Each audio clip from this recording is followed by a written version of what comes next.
भिन्नक्षम नारी कहानी को नहीं निर्मित ओडिया चलचित्र आभार स्वतंत्र स्क्रीनिंग देखिले 60 भिन्नक्षम।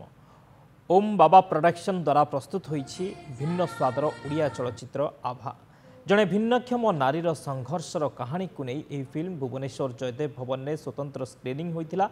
यह स्वतंत्र स्क्रीनिंग सहित ऑडियो लोकार्पण एवं पोस्टर उन्मोचन ने एकाम्र भुवनेश्वर विधायक बाबू सिंह, प्रयोजक प्रवीर महापात्र, गीतिकार तथा संलापकार मोहित चक्रवर्ती, जुगल देवता हिमांशु खटुआ प्रमुख जोग देइथिले। कार्यक्रम में अभिनेत्री अनु चौधरी, केदार मिश्र उपस्थित थिले। ए कार्यक्रम में उत्कल भिन्नक्षम स्वेच्छासेवी अनुष्ठान 60 जन भिन्नक्षम उपस्थित रही संपूर्ण चलचित्र देखिथिले।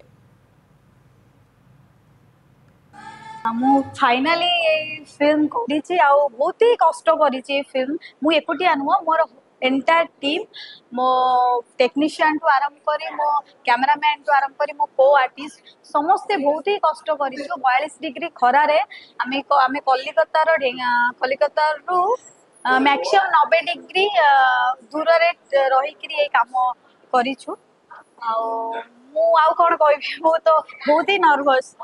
एमने आम अभिशाप नहीं एमने आम आशीर्वाद से सोसाइटी प्यार दिंतु भल पाइबा दिंतु फैमिली ताको भल पाइबा दिंतु देखिए से भितर भी भगवान किसी ना किसी गुण देछि जेटा विकसित हेले से भी सारा विश्व दरबार से तार परिचिति घटई पारे।